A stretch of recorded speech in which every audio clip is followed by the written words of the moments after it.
Hello YouTube, I am not a medical expert, but we're going to talk a little bit about psych drugs. First, let's start with a complicated world of antidepressants.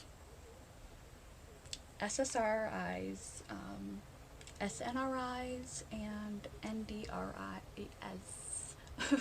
are the most commonly prescribed antidepressants currently used for treatment resistant depression. Older medications like MOAIs or tricyclic antidepressants are turned to, but MOAIs, monoamine oxidase inhibitors, and tricyclics tend to have more side effects, and they can have dangerous side effects. MOAIs in particular have trouble being combined with many different types of medication. You can't take a lot of things if you've been 2 weeks since you've taken an MOAI. And it also has a lot of food interactions. Something as simple as aged cheddar can interfere with an MOAI. But if you have treatment-resistant depression, you may have been on one of these medications. Reuptake means that the neurotransmitter is reabsorbed into the brain rather than being sent out. What this causes is a buildup, and SSRIs are serotonin reuptake inhibitors, which means that serotonin is the targeted neurotransmitter and it builds up in your brain, making you feel good. Something like an MOAI affects a lot more dopamine and a bunch of other receptors in the brain besides just your serotonin. Then there are two more types of SSRIs that you may or may not have heard of. SNRIs are among the newer medications, and they block the reuptake of both serotonin and norepinephrine. I'm not entirely sure what the benefit of that is, but it's a newer medication for antidepressants. And then there's one more before we get into tricyclic antidepressants. NDRIs, which comprises one whole medication, which is Wellbutrin, and that prevents the reuptake of dopamine and norepinephrine. Typically, you'd be prescribed an SSRI. Rarely, if SSRIs are ineffective for you for your depression, they may have to adjust and play around with these other medications depending on how resistant your depression is to treatment or other medical conditions you have. Doctor always knows best. Don't go to your doctor because you watched this video and now you think you know what's going on with medication. That would be ill-advised. So that's your general rundown of antidepressants. If you are struggling with anxiety or depression, circumstantial or clinical, you may be prescribed an antidepressant. Even anxiety, even secondarily to another condition, you may be prescribed an antidepressant. If you are bipolar, you probably will not be prescribed an antidepressant, because giving a bipolar person an antidepressant can start them off into mania. It can overcome their mood stabilizer and start them off into a manic episode. So they really prefer not to give even severely depressed bipolar people antidepressants, though this will happen on occasion. If you have a disorder like bipolar, you will likely be on a mood stabilizer if you are on medication. There's a wide variety, again, of mood stabilizers, and they have a variety of side effects, like all medication. You need to talk about this with your doctor. It's a combination of what's most effective for your particular body and symptoms, and what's going to work with you medically and with your lifestyle, where you have the least amount of side effects and the best benefits. But you will have a mood stabilizer. Now, if you have bipolar type 2, you might periodically get an antidepressant because you have more periods of depression. And only hypomania, you never reach full-blown mania, but you will have it in conjunction with a mood stabilizer. But you still may just function on a mood stabilizer alone if you require medication. If you have bipolar 1, you will have a mood stabilizer again of some kind. If you should happen to find yourself psychotic during a mood episode, you may have a brief stint of being on antipsychotic medications. Again, there's a wide variety of antipsychotic medications, some of the oldest being Haldol. And if you've ever heard of the Haldol zombie walk, that really people's biggest complaints about antipsychotics is weight gain and lethargy, and depending on the medication, you're going to have more or less side effects. You really should look this up and speak with your doctor about the variety of side effects. But if you are psychotic, truly psychotic, you need an antipsychotic. You can't function in your life and you don't know any better. You need to be treated to come back to earth. And then you only need that as an occasional medication. They have newer antipsychotics that have less of these kind of effects, less side effects, and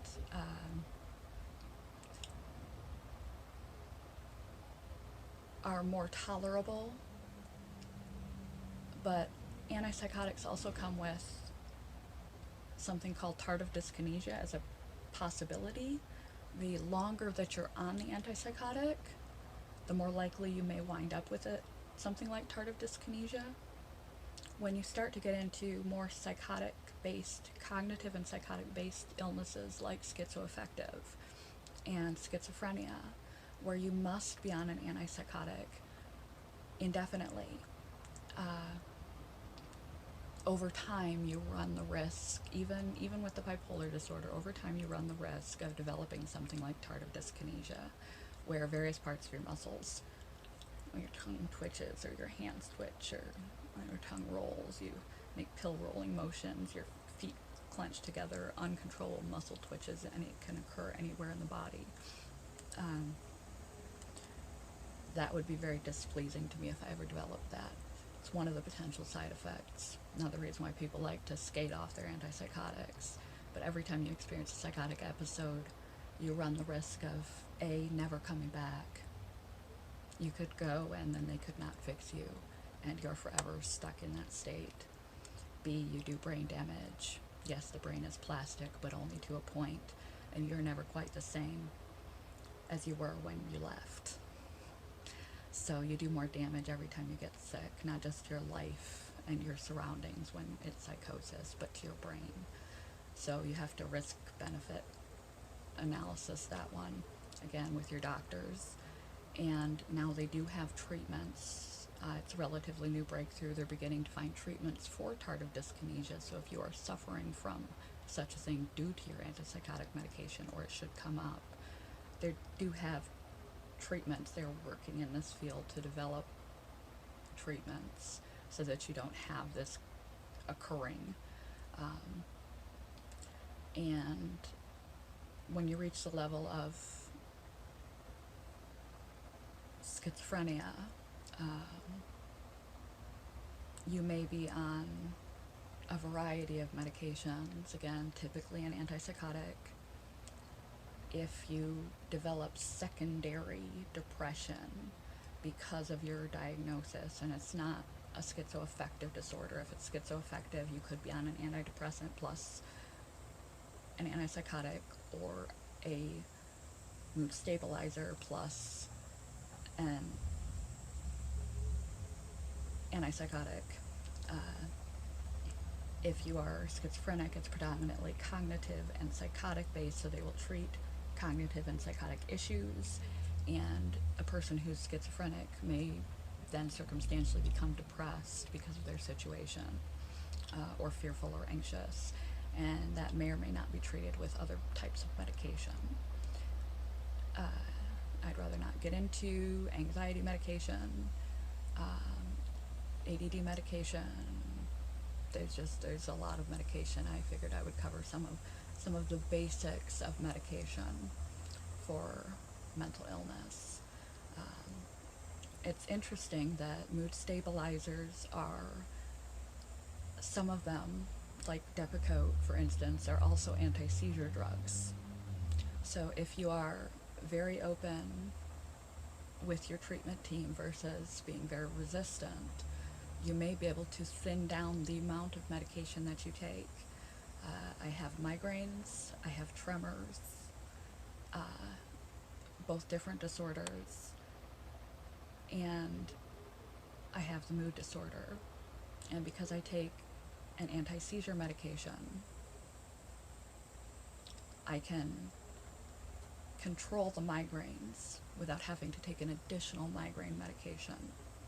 Depakote has a side effect of tremors, so it can make my tremors worse, but I go in knowing that, and my neurologist goes in knowing that. That's why it's important that you need to know and relate all of your medical conditions to your psychiatric team, so that they know that what they're giving you does not interfere with something you already have, or does so in a way that's not going to be overly detrimental to your health. And then when you go back to your other doctors, that you refer to them all of the psychiatric medications that you are on, so they can give you a proper assessment, such as my lifelong tremors. They know that they're not due to my Depakote, because I already had them predating Depakote use, but they did inform me that they could make things worse for me. So I may need to, down the road, consider a different medication that may duly treat migraines, if I have them, which I don't, seizures, and not cause tremors. But for now, I'm on Depakote. I'm also on a once monthly injection of Abilify for my antipsychotic, and a couple other medications for my psychiatric condition that I won't get into. I forgot to mention that tricyclic antidepressants have more of an effect on norepinephrine than they do on serotonin. Older antipsychotics are typical antipsychotics. They have a greater effect on the dopamine system, where atypical antipsychotics have a lesser effect on the dopamine system and a higher effect on the serotonin system. Mood stabilizers, anticonvulsants even, and atypical antipsychotics may all be used in the treatment of bipolar disorder. Over the course of your treatment, your medications may vary and change. Over the course of time, your diagnoses may vary and change, and so your medications may change. Medications sometimes do or don't become ineffective and have to be updated. Always tell your doctor about all the medication and all the supplements that you take before you intend to start a new medication, because medications, like I mentioned, MOAIs, can interact with each other, and supplements like St. John's wort has its own natural antidepressant qualities, and sometimes people homeopathically treat themselves for bipolar with it. If you're doing any of these things, even if they're seemingly inconsequential supplements, you need to mention that to your psychiatrist. And you need to tell all of your other doctors about any medications that you are or are not taking too, even though they're psych meds. They need to know this, because just like I mentioned with my neurologic example, if you are diagnosed with tremors and they start doing unnecessary tests or exams for seizures and MS or Parkinson's or other sort of neurodegenerative diseases because you now have tardive dyskinesia due to an anticonvulsant or tremors or any number of other side effects that are unrelated, could be clustered into a medical diagnosis, and unnecessary tests can be done or medications can interact, on and on and on. And anytime you start or stop any medication from any doctor, you need to consult your doctor first. This can be extremely hard for people with psychiatric conditions because of the condition, but suddenly stopping your medication can have all sorts of deleterious effects. Suddenly stopping mood stabilizers, many of which are also anticonvulsants, causes a rebound effect and you can have a seizure. There are a wide variety of things you'll experience when you suddenly stop taking your medications. So they usually titrate you, and titration means a slow reduction of the medication out of your system while they introduce a new medication or stop the medication altogether. Let's see, is there anything else that I want to include in the very first video about psych meds? Not that I can think of. This video is already long enough, and it had to do a lot with serotonin, dopamine, and other things that you probably weren't even that interested in. But do be educated about your own medications, how they work, what are the side effects, what are the initial side effects, what side effects will wear off, what are the risks, how long will it take to be effective, because antidepressants take 1 to 4 weeks, mood stabilizers can take 1 to 6 weeks, typically a full month to reach the needed dose in your blood. Some psych meds are insta-release.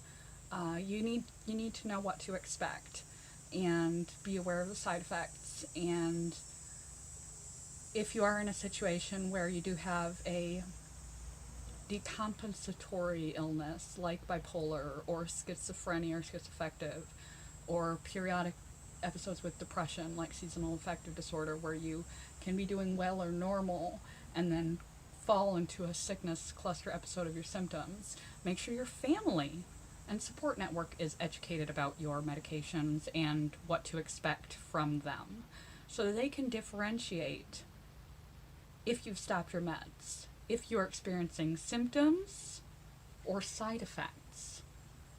Be educated about your diagnosis and educate your family and friends. So again, everyone is on the same page, all your doctors, you especially, and all the people that support you know what to expect, why to expect it, what to do should it come up, where things are coming from, why things are happening, and what to do if something were to go wrong. Never start or stop your medication without consulting your doctor. Please. But that's a brief rundown of some of the medications that exist for mental health and how they operate. There's a lot more that I could say, but it's already running a little long.